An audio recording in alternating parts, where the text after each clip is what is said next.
De professor universitário a diretor da Quadra 1 Construtora, ele é sinônimo de inovação e qualidade no setor imobiliário de Umuarama.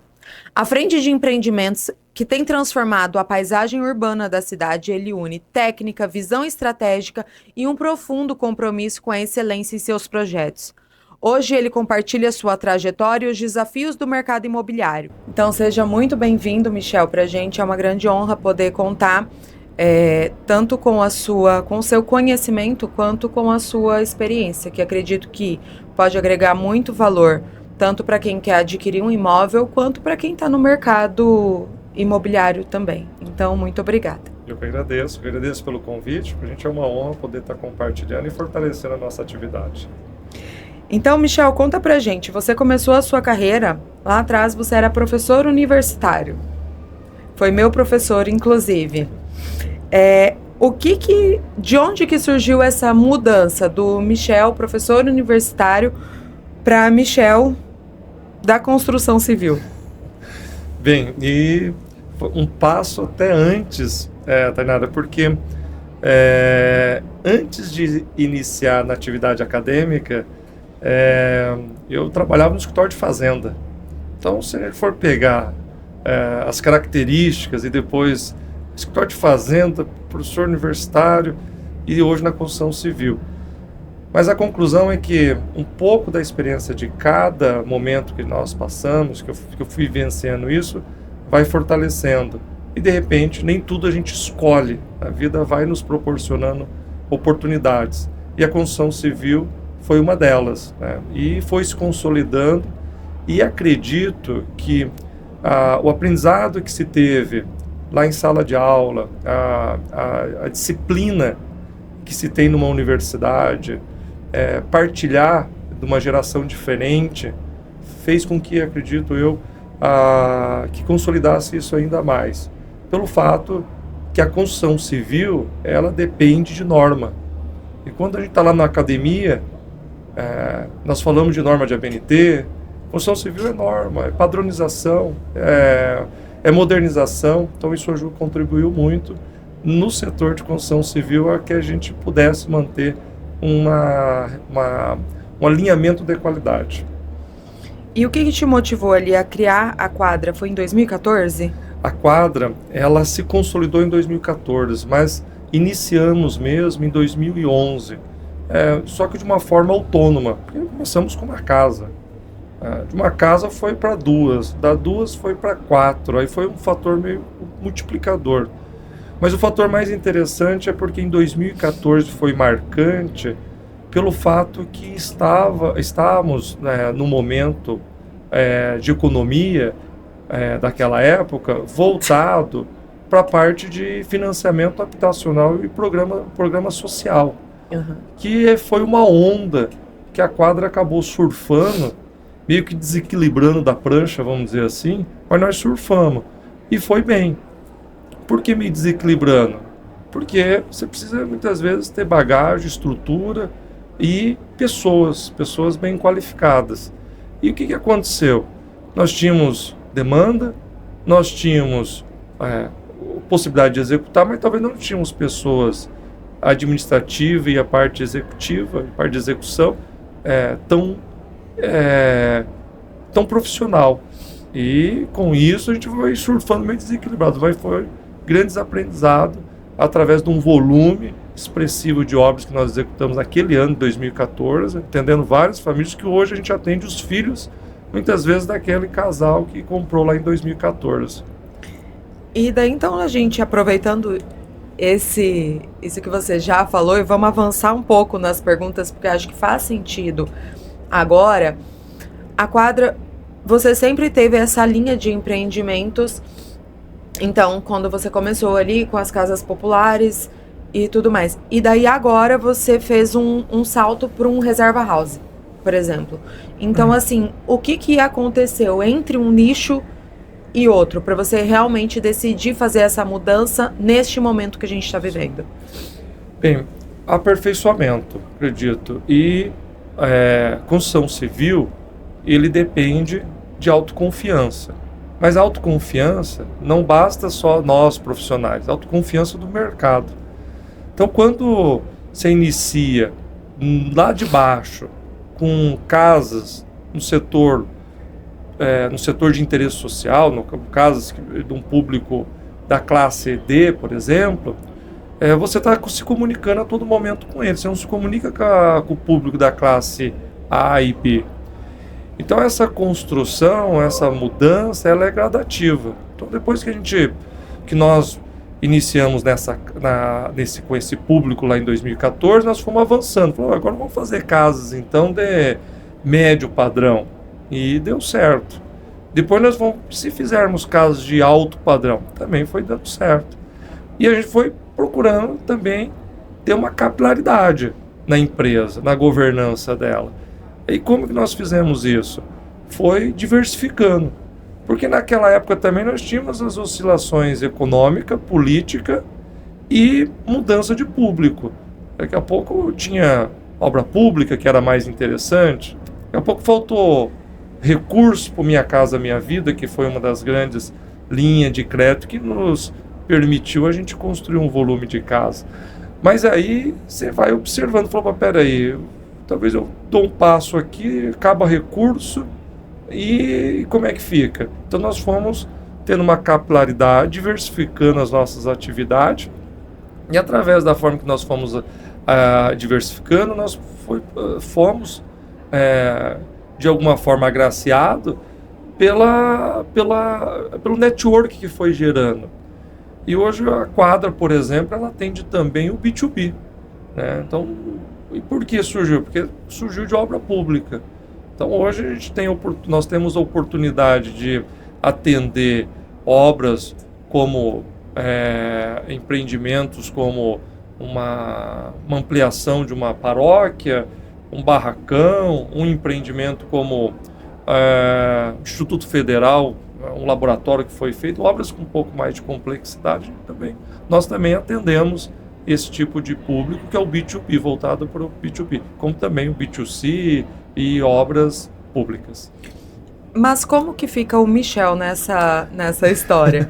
Porque a gente sabe que você, diferente de vários outros, eu sei que isso é uma particularidade sua, vizinhos têm o seu telefone, né? Então, acontece alguma coisa na obra, você é uma pessoa aberta para ir resolver. Como que você faz para conseguir conciliar tudo isso? Apesar de você ter a equipe e tudo, a gente sabe que você é uma pessoa que você está sempre ali à frente mesmo.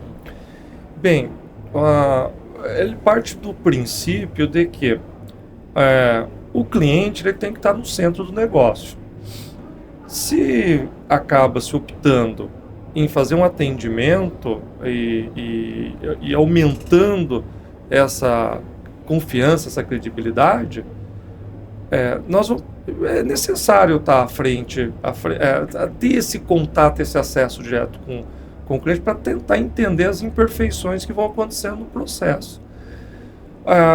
E é uma questão de fazer questão mesmo de atender o cliente para entender as demandas dele. E acredito que dessa forma você consegue também ter uma referência das necessidades dele e criar algo que atenda essas necessidades. Agora, é um desafio, tem que ter muita disciplina do lado pessoal. Eu acredito que tem que ter muita disciplina, porque é um rito de você ir trabalhar, delegar para a equipe, dar autonomia para eles, são jovens, a idade média hoje dessa equipe de engenheiro, arquiteto, pessoal que está na parte administrativa, é uma média de 28 a 30 anos, e através da equipe, nós temos líderes ali que eles absorvem boa parte do operacional. para que sobre tempo para poder atender essas demandas com o cliente. E hoje a gente criou um modelo que o cliente já sabe como buscar junto à empresa os departamentos que vai lhe atender. Se é um pós-obra, por exemplo, já sabe que tem um departamento voltado para o setor de qualidade, tem um engenheiro responsável, por exemplo.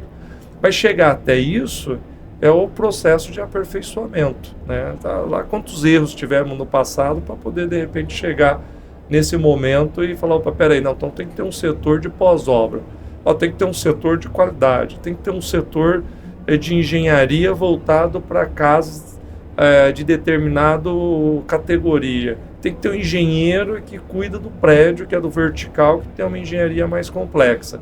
Então, isso foi se criando através de organograma, de planos de carreira, de fichas de funções, e a gente foi aperfeiçoando isso.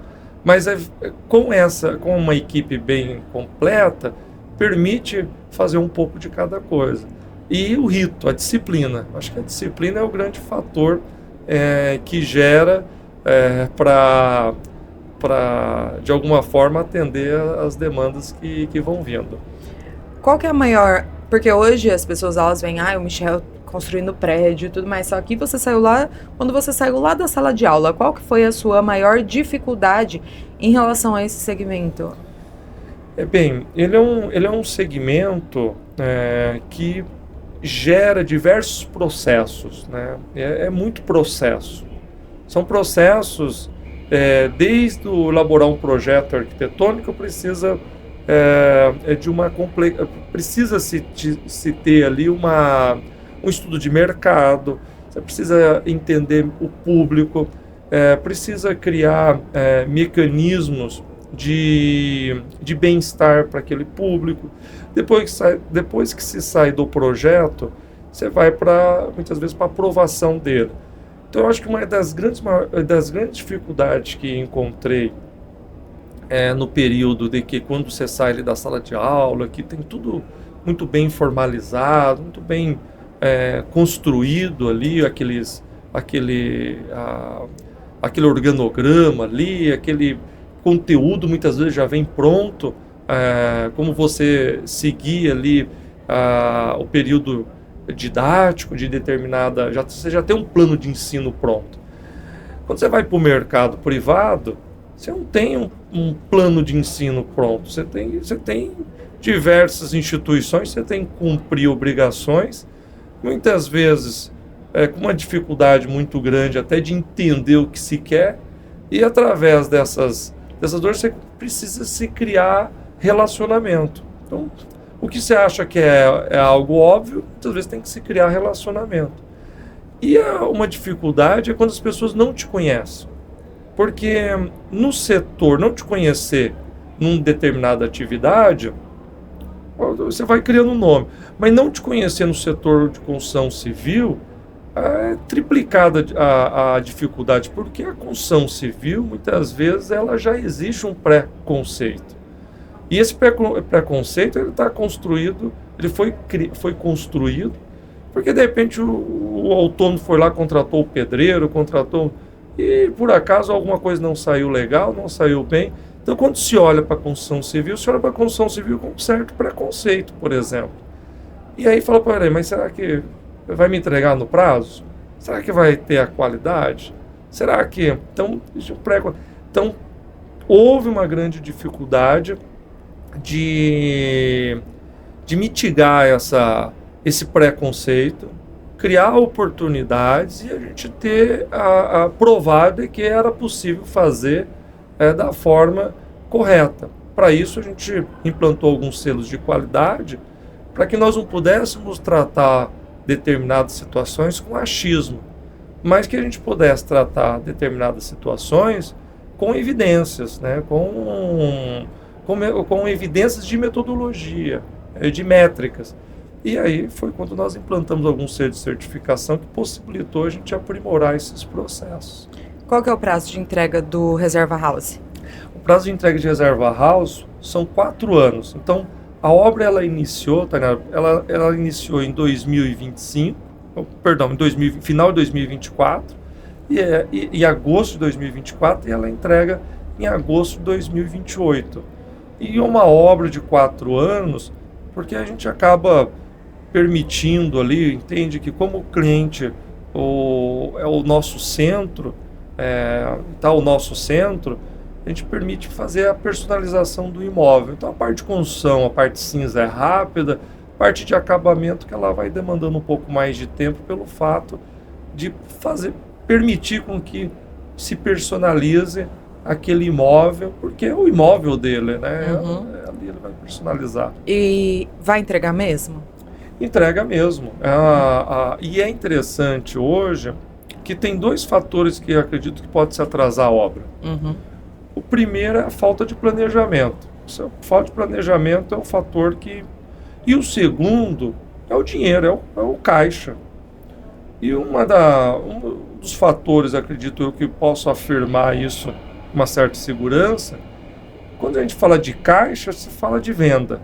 E o Reserva House está com 65% das unidades comercializadas, por exemplo. Isso nos dá uma certa garantia de fluxo de caixa. Porque hoje as consultoras enfrentam muitas vezes uma dificuldade de liquidez pelo mercado, pela dificuldade do mercado, e muitas vezes imposta por políticas externas. Taxa de juro alta, você desacelera a venda.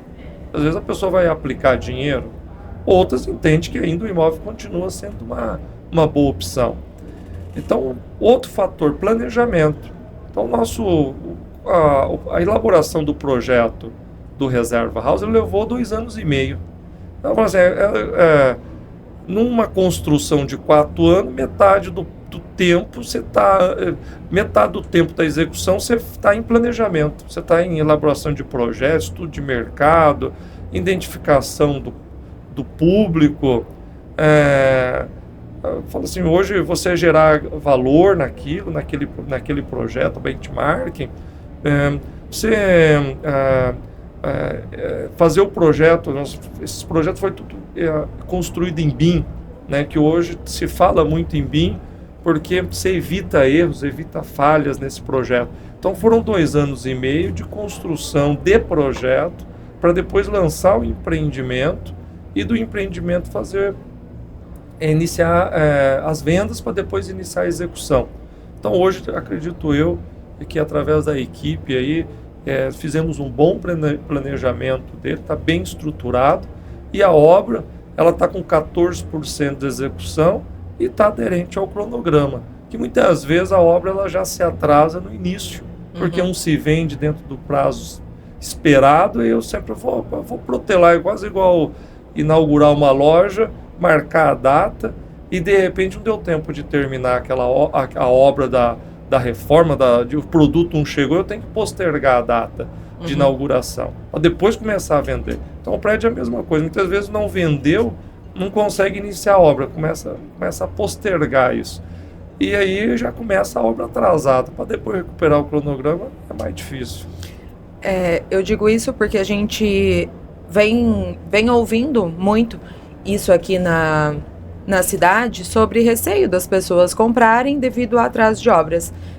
A gente está aqui perguntando para quem? Para você, perfeito, que está construindo, porque o nosso principal objetivo é realmente trazer uma informação de qualidade. Então, por isso que a gente pergunta de uma forma bem direta, para poder entender, para os consumidores eles entenderem esse passo, e que às vezes não é uma questão do preconceito com o mercado imobiliário, sim, né? São particularidades que às vezes acabam acontecendo ali durante o processo, pelo que eu entendi, sim. Então.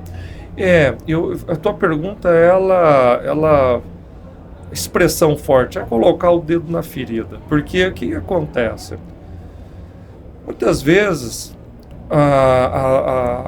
muito dos investidores, ele vai investir onde vai dar resultado.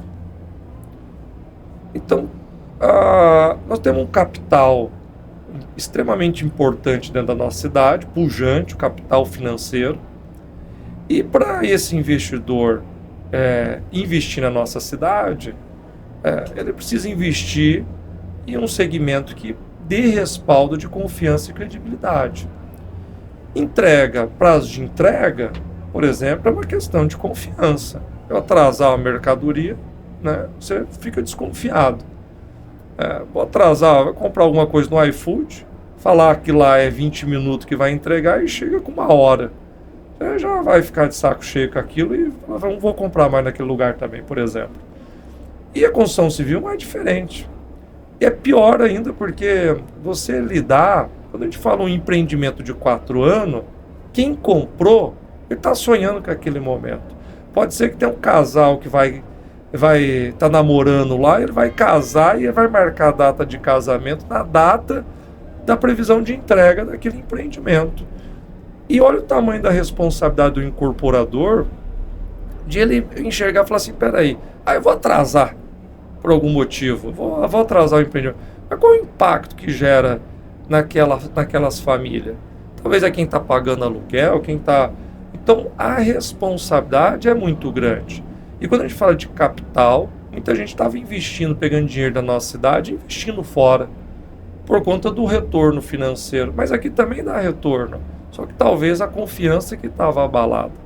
Mas a gente vê percebe-se, né, uma geração, o mercado da economia voltando, a confiança. Agora é o trabalho de cada incorporador a fazer o seu papel, né, fazer o teu papel e olha, aquilo que foi prometido, fazer a entrega, naquilo, demonstrar os resultados de valorização dos empreendimentos. O Umuarama é uma cidade que ela impressiona muitas cidades aqui da nossa região pela pujança e pelo aquecimento do setor imobiliário. Você observa, esses dias atrás, vou tomar a liberdade, vou fazer um comentário assim, esses dias atrás veio um amigo meu de Campo Mourão e ele entrou aqui pela Avenida Paraná, próximo do shopping, ele nunca tinha visto Umuarama. E ele desceu aquela Avenida Paraná e ele passou ali pela rotatória do shopping, desceu a Avenida Paraná e viu aquele horizonte. Quando ele desceu ali, ele viu aquele prédio da Higienópolis, Centro Médico, Comercial Médico, viu o Pecan, subiu mais um tanto, viu o prédio da construtora Novo Teto, Onyx Tower, aquela pele de vidro, a coisa mais linda. Eu falei, mas meu Deus, a cidade de Umuarama é muito bonita. E é isso, porque ele se impressiona com o tipo de construção, se impressiona com o tipo da pujança do mercado imobiliário. Só que muitas vezes a gente dá o tiro no pé, por exemplo, porque a gente joga contra o nosso próprio mercado. A gente não acredita no nosso mercado muitas vezes. Parece que é uma coisa, falar que é o mercado, sempre a grama do vizinho está mais bonita e mais apodada. E parece que nunca a grama da gente tá bonita, está apodada. Então esse eu acredito assim, que é um dos equívocos que se tem na nossa cidade, de achar que a grama do vizinho é mais bonita. Não é. A gente tem que fazer o nosso papel, tem que acreditar na nossa economia. Nós passamos por um momento extraordinário, no meu ponto de vista, com uma nova mudança. A gente se fala muito hoje de cooperativismo, se fala muito em associativismo, se fala muito em intercooperação entre os setores público-privado, entre os próprios setores, com o Conselho de Desenvolvimento de Umuarama, o CDU, entre outras entidades. Então, isso eu falo assim, o momento tá ótimo, é saber aproveitar esse momento e a gente ter uma união, seja na união dos serviços, da prestação de serviços, seja na união da construção civil, que inclusive já gerou um marco, foi criado um núcleo setorial da construção civil. Estava nesse núcleo setorial, quem é da construção civil estão todos convidados a participar lá na CIL, e que lá estava todo, assim, uma grande maioria ali dos incorporadores, dos empreendedores, dos pioneiros da construção civil, estavam todos ali. Talvez dificilmente a gente viu isso na história da nossa cidade. Por exemplo, pessoas do mesmo segmento reunidas ali com interesses comuns, os mesmos interesses comuns. E isso é fantástico. Com certeza. Você até falando ali da parte da Avenida Paraná, ontem o Fernando esteve aqui e ele comentou até por essa história do seu amigo e ele falou, vou te falar porque ele falou assim, 90% das pessoas não sabem disso. a parte ali que vai para o shopping, a rotatória e tudo, ele construiu, não como prefeito, com recurso próprio, por acreditar no mercado. E é lógico, por vislumbrar ali os empreendimentos, né, ao entorno, porque ele falou que há 10 anos atrás ele começou a sonhar com um shopping ali, que já viria com todos os condomínios, mas dali, de uma parte da Avenida Paraná até lá embaixo, ele abriu. Perfeito. E daí aquela rotatória ali ele fez com recurso próprio, pra gente ver até o quão arrojado né? Sim. Porque você imagina, a pessoa tira o dinheiro do próprio bolso para fazer uma coisa que é em benefício realmente do município. Sim. Né? E tem um detalhe muito importante no setor imobiliário, de construção civil principalmente, se nós analisarmos o que faz agregar valor no imóvel. Se eu tenho um terreno vazio, o que vai fazer agregar valor naquele terreno vazio são as edificações. E o que faz gerar valor nas edificações? Outras edificações. Outras edificações que, por exemplo, são relevantes. Né? Então, por exemplo, no shopping ali, o shopping é uma edificação, é um ícone hoje para a nossa cidade, e uma edificação que ela força a circulação das pessoas para aquela região. Então, isso é o meu ponto de vista, é uma questão de visão de empreendedor. Então, empreendedor que acredita no mercado imobiliário, acredita na valorização, no retorno, e para isso eu preciso investir.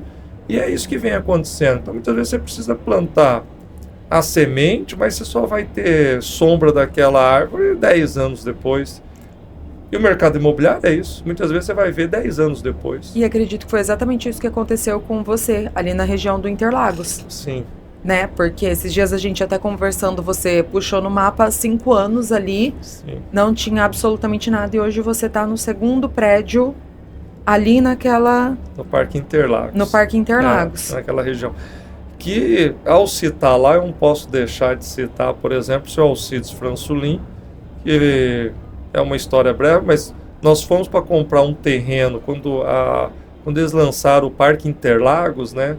E nós fomos para comprar um terreno no intuito de dividir em 3 terrenos para construir casas. Aí nós chegamos lá conversando, e ele conhecia meu ex-patrão, né? Eu trabalhava no escritório de fazenda, que eu aprendi muito com meu ex-patrão, e ele me conhecia de lá, já tinha uma referência. E aí, quando ele foi comprar esse terreno, ele falou: olha, faz o seguinte, nós vamos fornecer essa meia quadra, dá um período lá de vai dar um prazo, e você vai pagando conforme você vai vendendo. Então, assim, ele acreditou na gente, acreditou nisso. E aí, falei: mas que é isso? Falei: olha o tamanho da responsabilidade. E dali dessas 26 casas que nós fomos comercializando, que ele acreditou em nós, é natural que tem que haver a reciprocidade. Este uma outra área, que era uma área meio perdida, meio um bico lá, que só era para empreendimento mesmo, porque para casa não ia dar certo. Aí nós então, compramos essa área com o resultado de lá, que foi construído o primeiro prédio ali.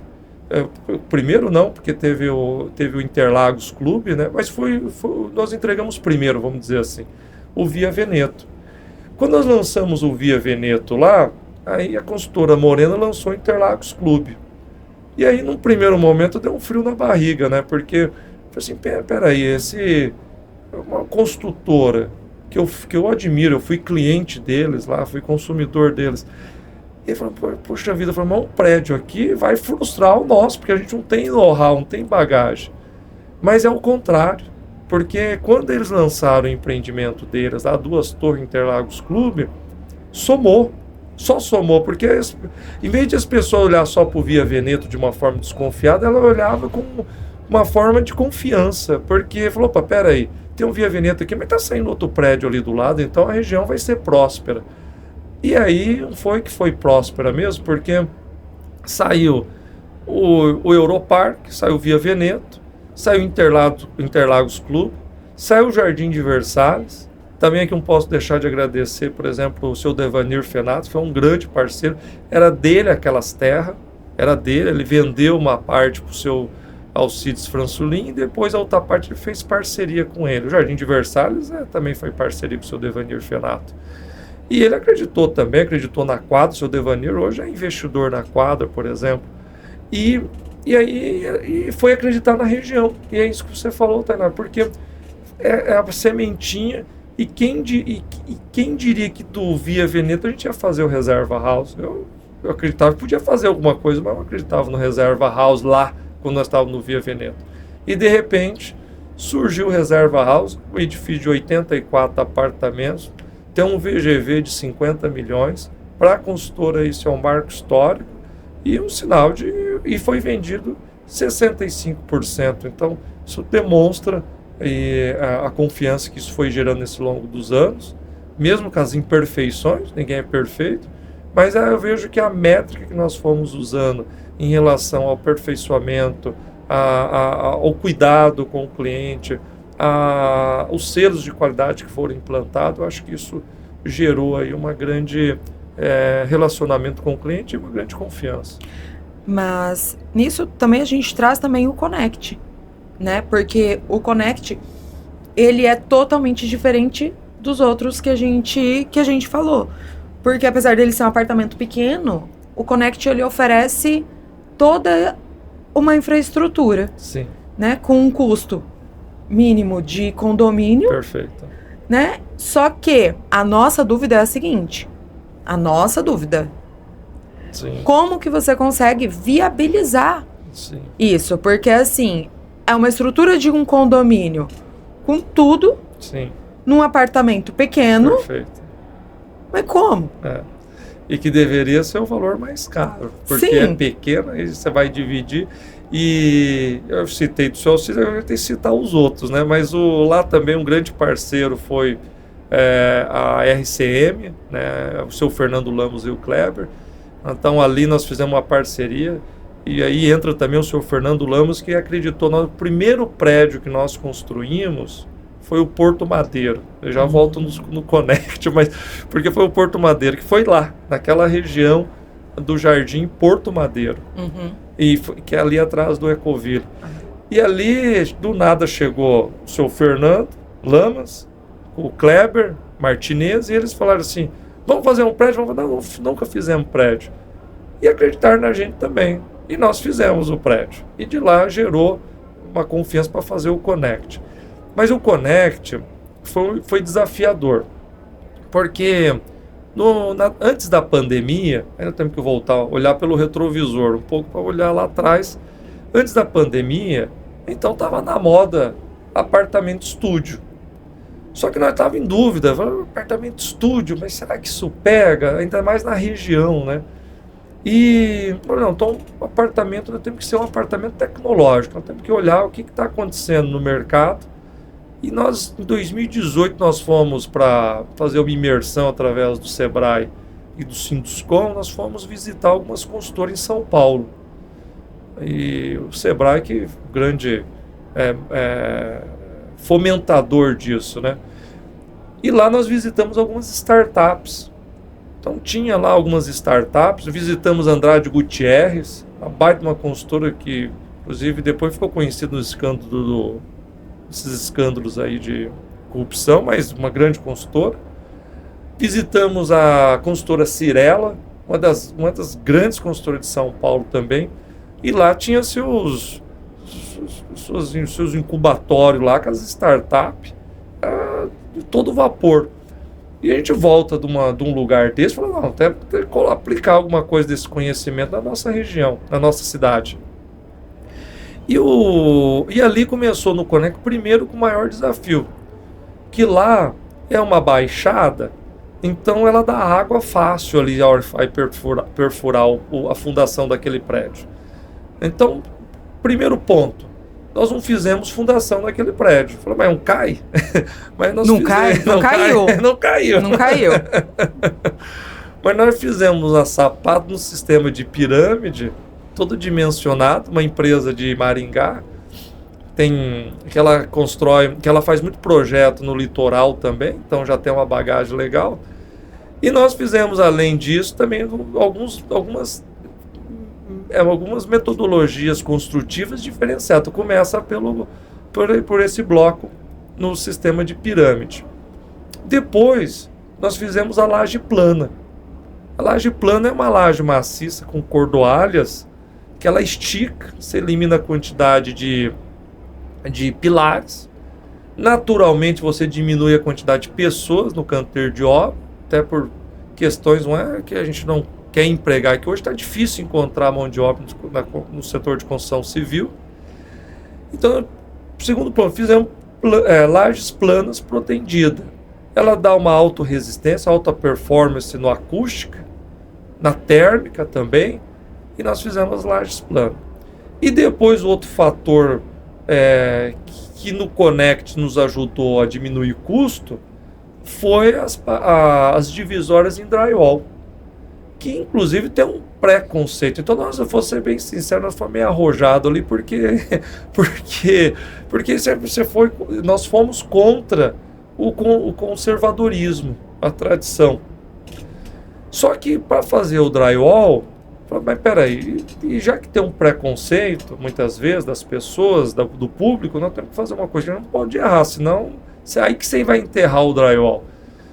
Nós fizemos uma parceria com uma empresa alemã de fornecimento dessas placas, que foi a Knauf.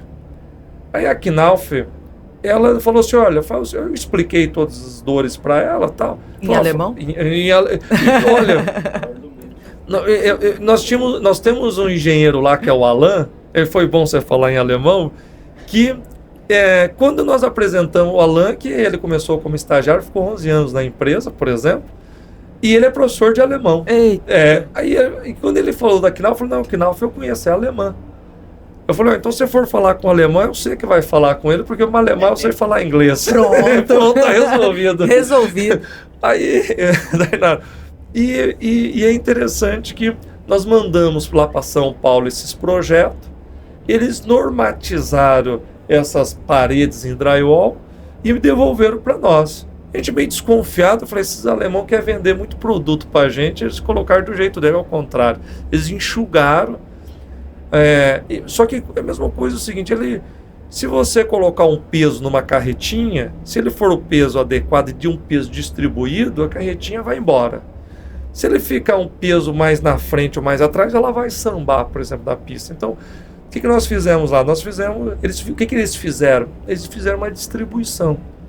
E hoje nós entregamos em novembro de 2024, olha, inclusive ontem eu fui lá no Connect, com uma cliente, ele tem uma acústica fantástica, ela tem tá frio, né? Tá fresco. Ele não permite que aqueles ambientes fiquem gelados igual nas paredes de alvenaria.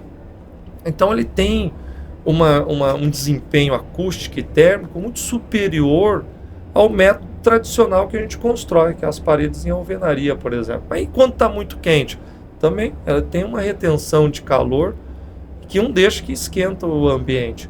Então o resultado da nossa avaliação foi muito boa. Claro que tem que ter a aprovação do cliente. Aparentemente está sendo bastante aceito. E isso já vem acontecendo no mercado, lá fora, por exemplo, São Paulo, Maringá, Cascavel, porque mão de obra está difícil. Então, hoje você consegue trabalhar com uma linha de construção industrializada.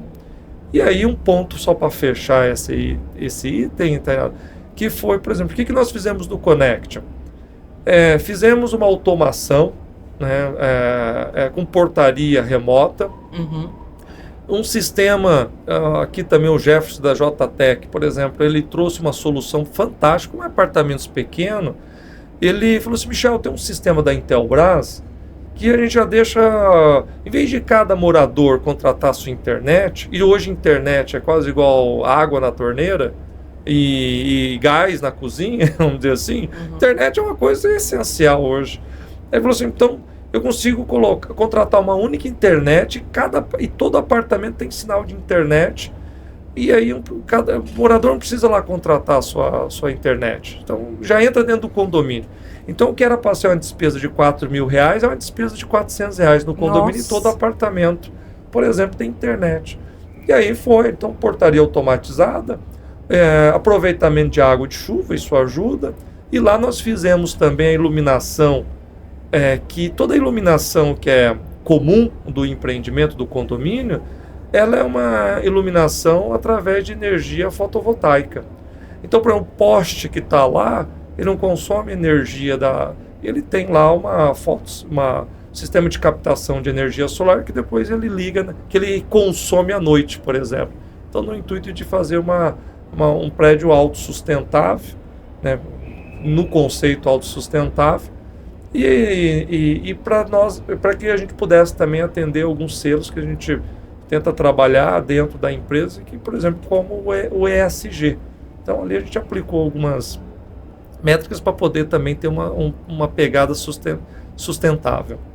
Mas você arriscou bastante. Ele arriscou, não sei se é a palavra, né? Mas Arriscou. assim, porque igual a questão da energia fotovoltaica. Até hoje tem gente que tem preconceito com a energia fotovoltaica e tá se quebrando isso agora, recente, né? O drywall. Sim. Só que a gente falando na dimensão de uma casa é isso aí, falando na dimensão de um prédio, comprando drywall em alemão. Em alemão ainda?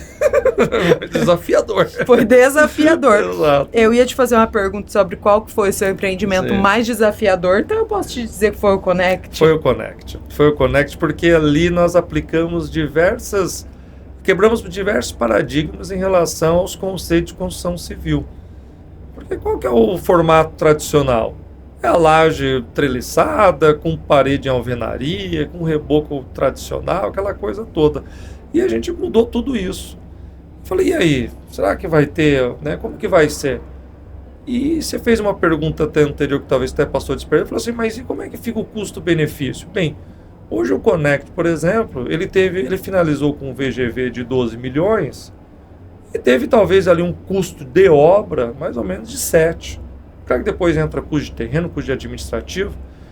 E por que eu estou trazendo esses números? Porque esses números têm que ser, no meu ponto de vista, tem que ser abertos. Se a gente conseguir compartilhar uma consultora com a outra, como que cada uma trabalha, né? Cada um vai ter sua gestão, cada um vai ter sua governança, cada um vai ter sua... Mas são números que deve ser... Assim, qual que é o resultado que uma consultora deve ter? É aquilo que o CEO dela acha que deve ter, por exemplo, que se mantém ela em pé, que mantém ela num ecossistema funcionando e por aí vai. Então, e por que eu digo esses números? Porque o custo dessa obra, ele era projetado ter um custo de 7 milhões. Só que com observação. Falou assim, então, vocês fizeram dever de casa? Não.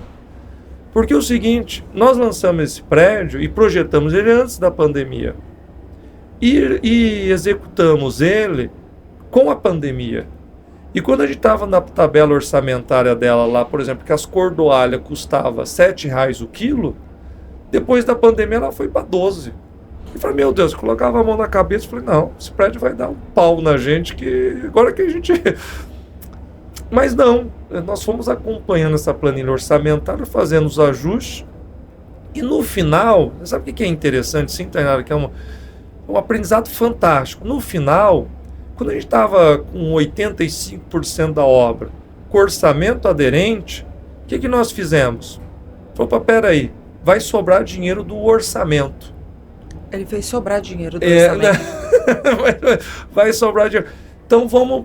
O que a gente pode melhorar aqui no empreendimento? Olha, estava previsto nos corredores do prédio da área de uso comum colocar porcelanato básico.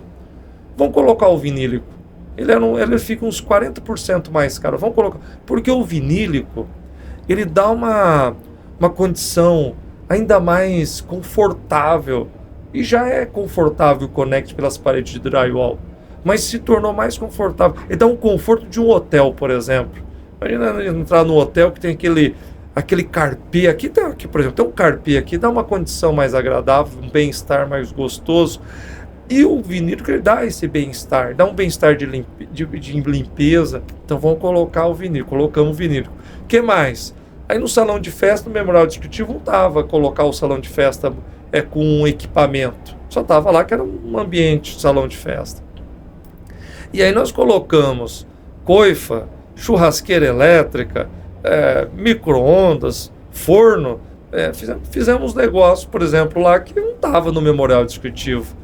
Então, isso é sinal de a gente fazer uma entrega para, se a expectativa do cliente era X, era de um jeito, e se a gente pôde superar essa expectativa incrementando mais itens naquele empreendimento, né, se colocando mais acessório, vamos dizer assim, olha, é devolver para o consumidor, para o cliente que confiou na consultora.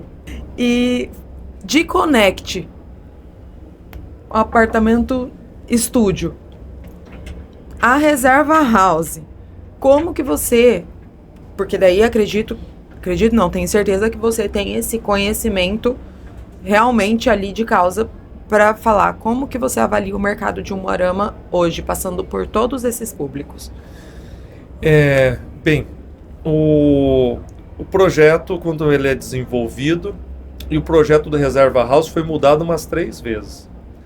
E sou muito grato, por exemplo, em algumas bate-papo com outros construtores, falam, será que é tudo isso? Será que...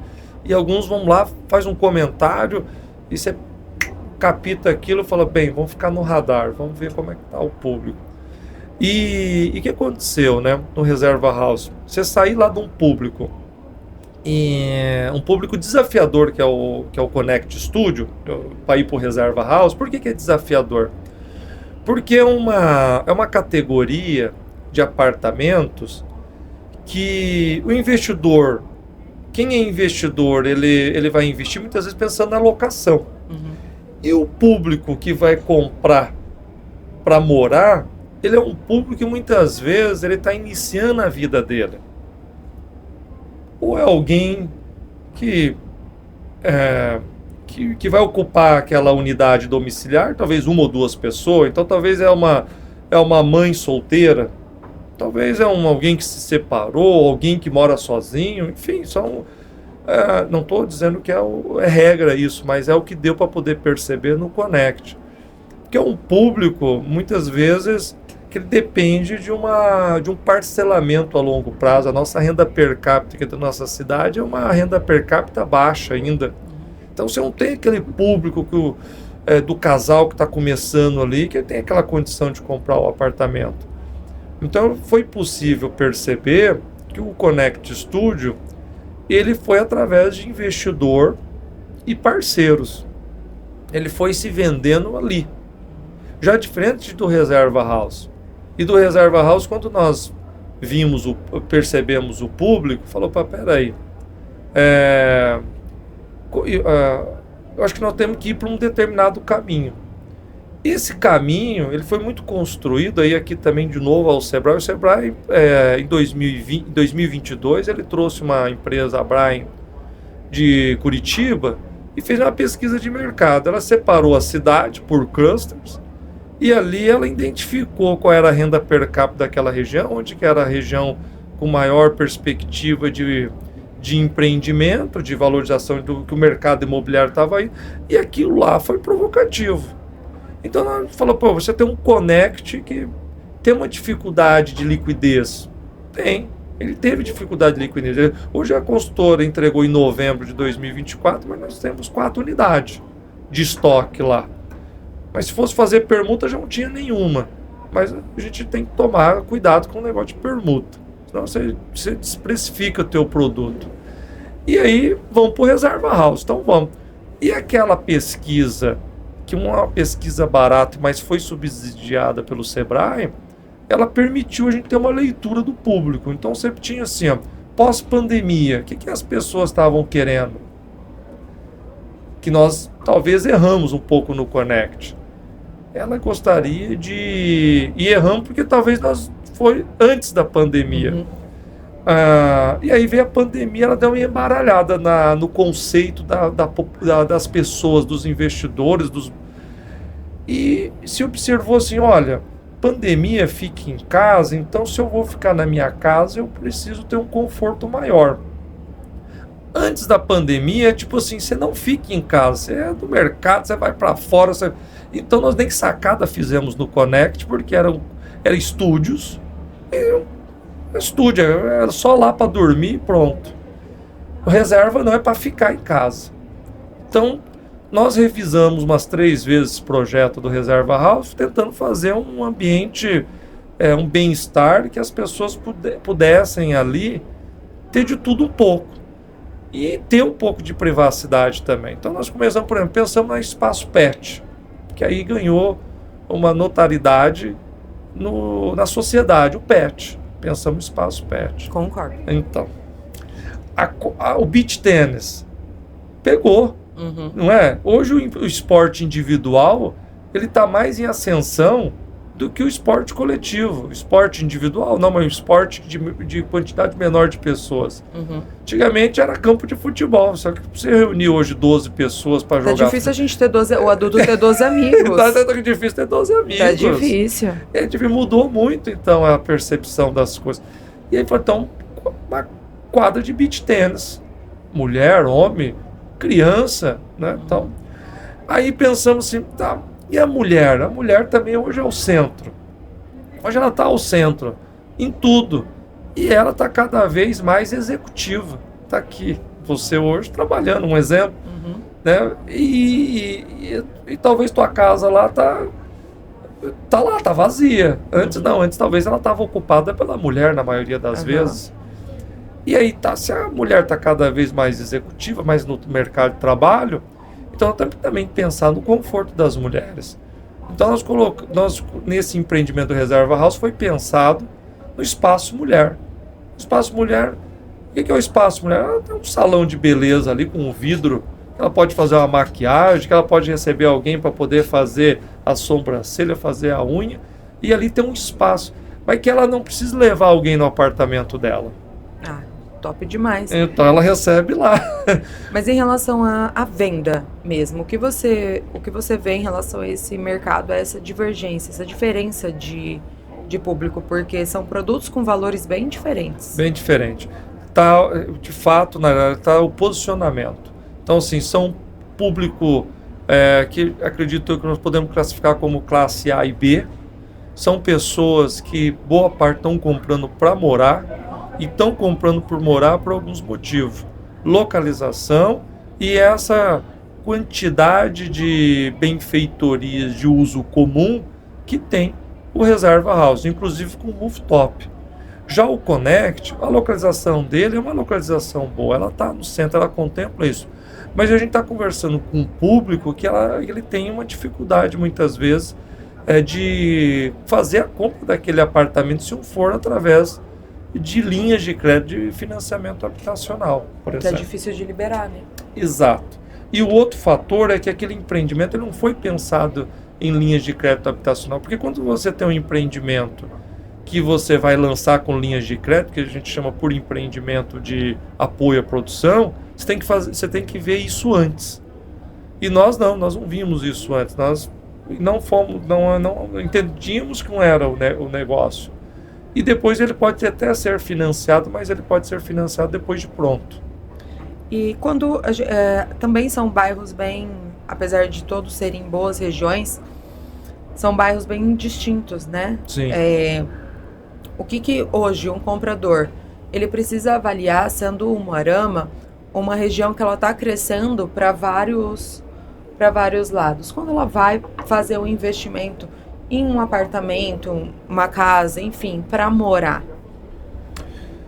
Tainá, um fator, eu acho que para contemplar isso, e já comento até em relação dessa diversificação, por exemplo, voltando um pouquinho no Connect, quem comprou pagando R$165 mil. Hoje um apartamento desse vai 340, tem uma valorização mais ou menos na média do ano de 18% ao ano, por exemplo. Reserva House, quem compra lá, ele está comprando pensando no potencial daquele mercado, daquela região, na valorização. E tem os conceitos, tem os gatilhos, né? Está próximo de um shopping, está próximo de um lugar que está em grande expansão. E aí, quando esse cliente ele chega para poder comprar um apartamento ou uma casa, são públicos que ele já tem uma pré-definição. E muitas vezes fala assim, eu vou comprar uma casa porque eu tenho um pet. Porque o prédio muitas vezes não contempla o pet. Um exemplo, o edifício. Eu vou comprar uma casa porque de repente tem muito barulho, ou tem um lugar para receber uma visita. O Reserva House ele tem um lugar para receber, tem um rooftop, tem um salão de festa, por exemplo. Então sempre entra nesses paradigmas. Sim. O que está no questionamento é o questionamento assim, qual é a relevância que vai ter, qual que vai ser os benefícios que eu vou ter morando num apartamento e quais os benefícios que eu vou ter morando numa casa.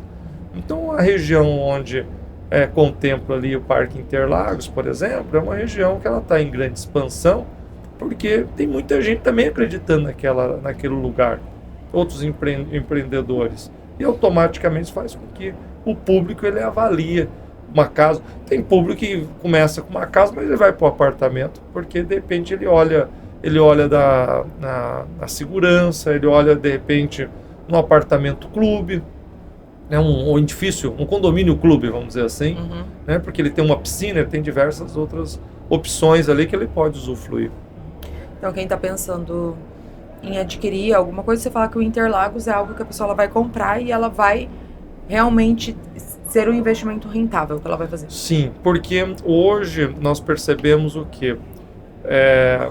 Tainara, percebemos o seguinte, é uma região que o investimento naquele mercado imobiliário, ele tem um retorno financeiro. Muitos compram pelo retorno financeiro. O imóvel como renda, como capital, como a liquidez da região faz com que atrai mais os investidores. E você ainda fazendo o apartamento ali, tem certeza que em breve também traz uma maior quantidade de comércio também ali para aquela região, né? Fantástico. O comércio ali, ele começou com uma âncora, que eu falo assim, que eu percebo, algumas âncoras que são os condomínios fechados. Sim. Depois começou com aquela belíssima loja lá, que é uma loja que eu falo assim, quem é um moramense de ter orgulho, que é aquela loja do Móveis Moderno, se eu não me engano, não sei se é 12 mil metros quadrados, o tamanho de loja, um baita investimento naquela região, e que ela é uma âncora rodoviária moderna, uma rodoviária hoje com escada rolante, vamos dizer assim, extremamente confortável e também com uma vista fantástica, porque ali a gente está num lugar que tem uma vista fantástica. Eu lembro que quando aquela região começou ali, muita gente ia vir para ver o pôr do sol ali, né? Então ela começou já desde aí a atrair muita gente, né?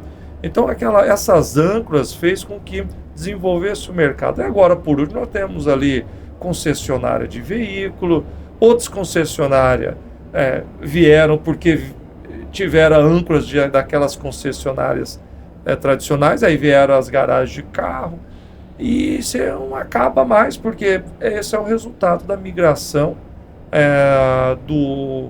do mercado imobiliário, das pessoas enxergando um potencial ali. E nós também enxergamos isso. No entanto, que onde está o Reserva House, a consultora tem mais 2.800 metros ali para poder lançar um outro prédio. Só que antes ali a gente está para lançar o ano que vem, ali no Parque da Gávea, que fica ali entre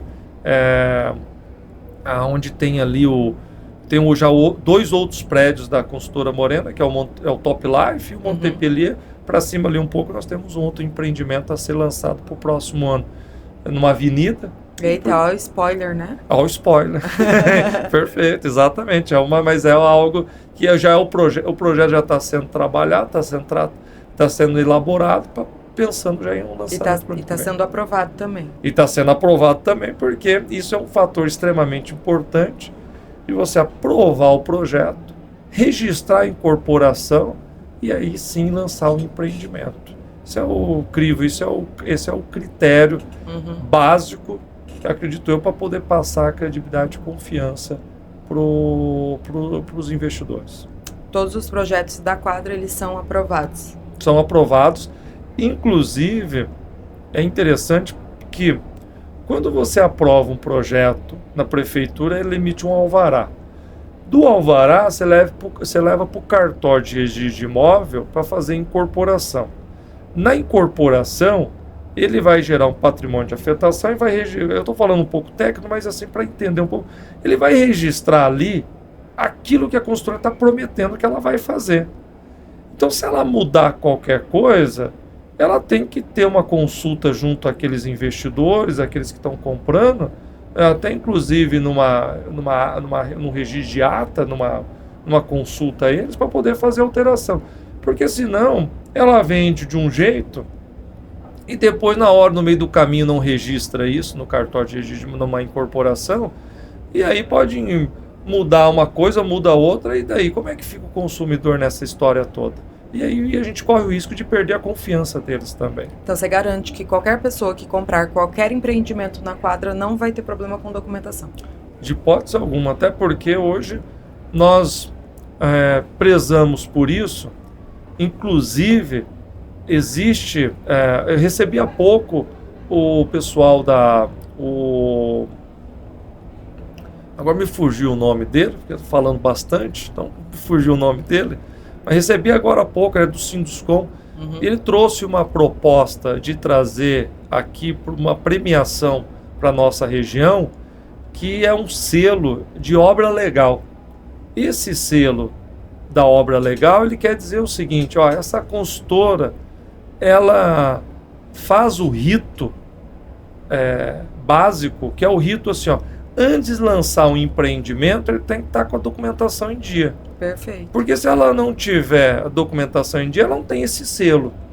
Então hoje, o selo da obra legal, promovido pelo Sinduscom lá em Maringá, já é um fomento, uma provocação para identificar aquelas construtoras, aquelas incorporadoras e as loteadoras que fazem, que atende o critério, o crivo da legalidade, para poder fazer o lançamento, ter a documentação. Perfeito. Isso é bom para o consumidor e para a nossa cidade também. Né? Perfeito. Diante de toda essa trajetória, tem muita gente que vê o Michel hoje construindo o prédio, mas nisso, quais foram as maiores lições que se você fosse pegar o Michel, quando você começou até hoje, o que mais quais foram as suas maiores lições até hoje? Bem, que você aprendeu realmente? Sim. Olha, eu acredito que nessa trajetória, nesse caminho percorrido, posso dizer que tem um tripé aí. O primeiro tripé, a primeira perna desse tripé, foi meu ex-patrão. Ele era um pecuarista, que ele era muito econômico. Então ele é uma pessoa extremamente financeira. Eu aprendi muito ali. E foi o primeiro tripé. Segundo tripé, a área acadêmica, a disciplina, o seguir a norma. Né? Eu lembro, tinha lá um TCC, por exemplo. Eu fui orientador de TCC, qual que era a minha função? Olhar a norma, olhar o rito que ali tinha e verificar se os acadêmicos, por exemplo, estavam fazendo dentro da norma.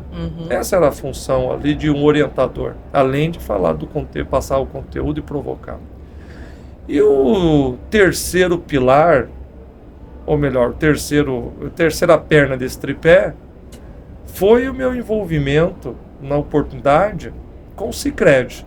Porque hoje eu faço parte do Conselho de Administração do Sicredi, que vai para 15 anos, e ali eu me descobri a importância e a relevância de se trabalhar em equipe, de se trabalhar dentro do ambiente cooperativista, você deixar os egos, as vaidades de lado e perceber que quanto mais mão tiver ali construindo, melhor vai ser o resultado. E a nossa cultura aqui da nossa região, não sei se não vou generalizar, mas na maioria acredito que somos paulistas que vieram aqui do sul de São Paulo e não tem essa cultura. E hoje a cooperativa, falando aqui um pouquinho do Sicredi, mas eles estão ali na região oeste, que já é uma outra cultura e que eles entendem, são bairristas e que entendem que a união das pessoas faz a diferença. Você valorizar a tua economia local, você valorizar o teu parceiro de atividade, juntar entidades para poder fortalecer o propósito, tudo isso faz a diferença. Então ali Ali foi uma virada de chave, o aprendizado que se teve ali dessa cultura e trazer um pouquinho para cá, foi uma virada de chave. Então, eu acredito, Tainara, que esse tripé fez com que permitisse a ter esse embasamento, ter esse fortalecimento aí da base, né? Tenho uma admiração muito grande por algumas pessoas, não posso deixar de citar lá o presidente hoje do Sicredi, que é o seu Jaime Basso, uma pessoa fantástica, que deixa de lado tudo que tem no ser humano de um homem, por exemplo, seus egos, suas vaidades, é tudo deixar de lado, e ali ele está para um propósito específico. E aí você percebe o quanto é mais fácil construir dentro de uma transparência em tudo da vida da gente, dentro de princípios e valores, e a importância também, tá, que eu acredito que é o que a gente está fazendo aqui, a gente está contando, relatando. E se a gente tiver a oportunidade de contar a história, a gente vai se tornar os próximos aí, as próximas gerações, porque a gente está de passagem. Se a gente contar a história, vai permitir com que as próximas pessoas, as próximas gerações, ela vai dar continuidade naquilo. Agora, se a gente não contar a história, quem está entrando agora vai ficar meio perdido e vai perder as essências de tudo aquilo que foi construído. Exatamente. E é por isso que para a gente é de grande valia poder escutar isso mesmo, porque são coisas que você viveu, Sim. Né? E você tendo vivido isso hoje, que conselho que você daria para quem está entrando nesse segmento da construção civil? Olha, resiliência é uma palavra genérica, mas a construção civil, ela tá a pessoa tem que estar engajada, tem que estar disposta aos desafios, e para ela ter essa perenidade, ela precisa ser constante. Obra é em cima de metodologia. Ela tem que ter organização. Uma obra que não tem organização, um escritório, uma consultora que não tem organização, eu vou ser bem sincero, talvez ela está perdendo coisa que ela não vê, talvez está achando que está ganhando de um lado, está indo para o ralo do outro. E a organização, ela permite que você tenha controle dos processos. Então, essas pessoas que estão iniciando agora na parte de construção civil, eu acredito que a organização é o fator principal de uma empresa. Se ela for uma pessoa organizada, ela vai ter o controle desses processos. Volto até a repetir, ter o controle dos processos. A imperfeição é natural, somos imperfeitos, mas ao controle dos processos, você gerar, permitir que sempre possa fazer conexão, para poder ouvir cases. Tem aqui, olha, eu falei do seu Franço, não pode deixar de falar, por exemplo, de outro pioneiro como o seu Dorival, lá o seu Favarão, por exemplo. São pessoas assim que eu acredito que acertaram, erraram, e hoje estão aí. Por quê? Porque foram persistentes, né? São organizados, são disciplinados, como diversos outros empresários. E essa organização é o fator principal. E para fechar, por exemplo, como talvez compartilhar o que foi vivido, né, e que está se vivendo, é aperfeiçoar. Nunca deixar de aprender. Porque é procurar o Sebrae. Estou aqui fazendo uma propaganda do Sebrae, mas porque é a casa do empresário. A CIL, que agora você também está na diretoria. A CIL, que é a casa do associativismo. O Sicredi. O Sicredi, que é o cooperativismo.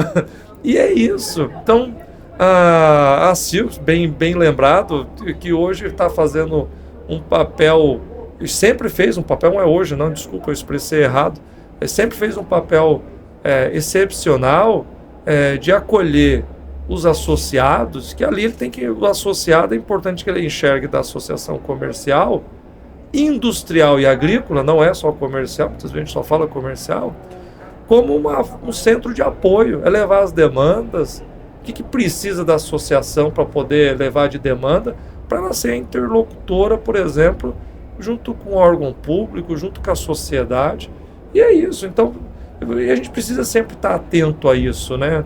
a sempre estar atento a inovar, a buscar conhecimento, porque hoje o mercado está muito rápido.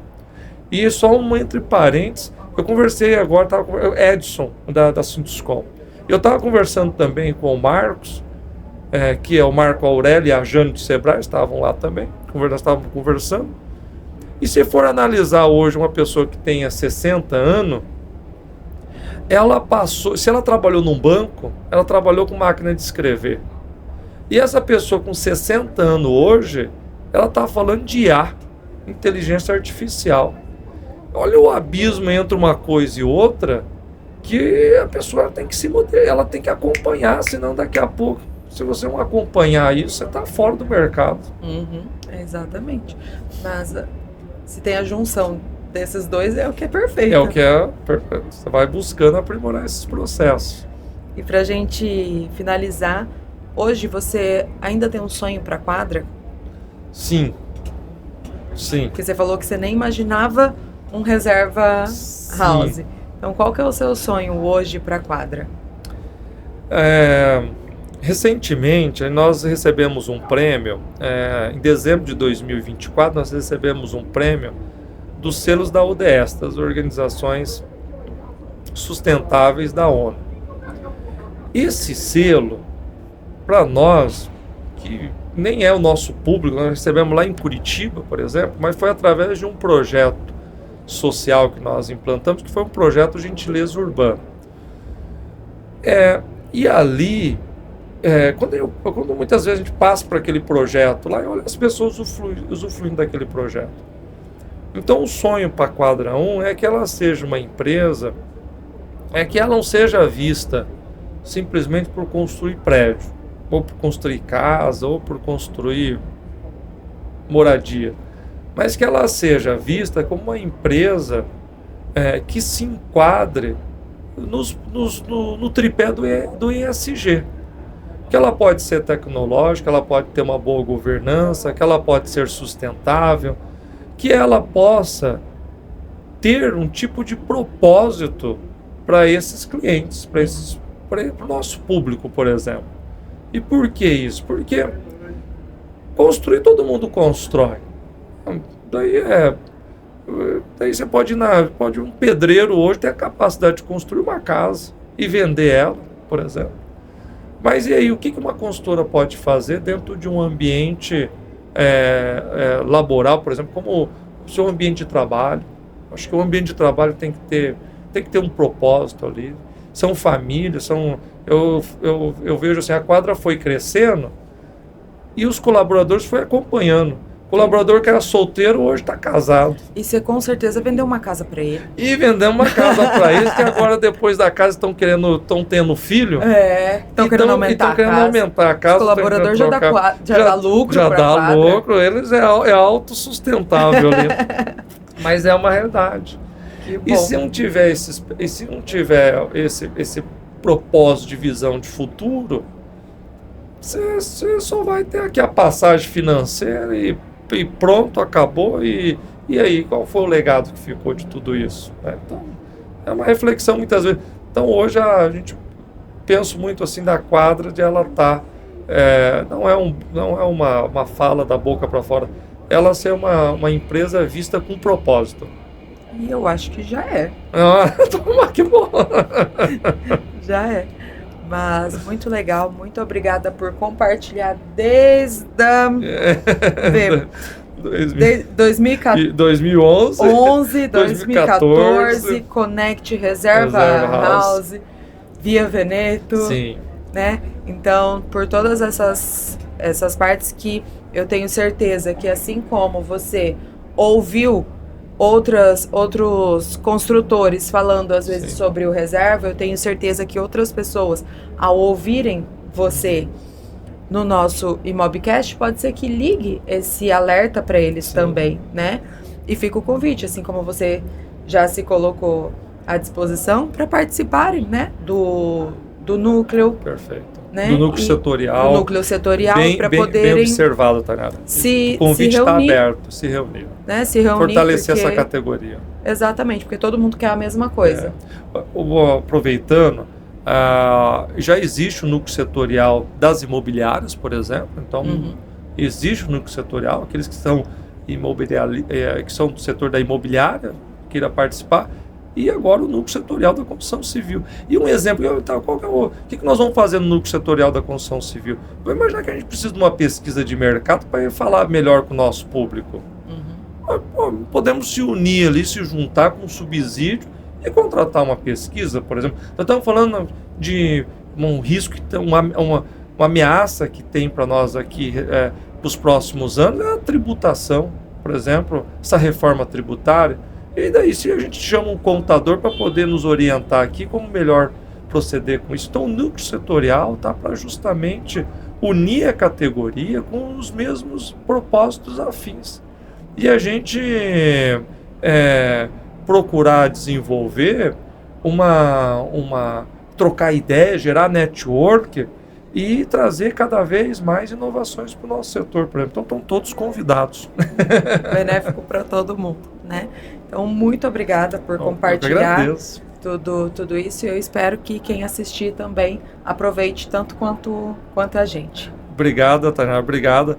Parabéns. Não posso deixar aqui também de dar os parabéns a vocês que estão...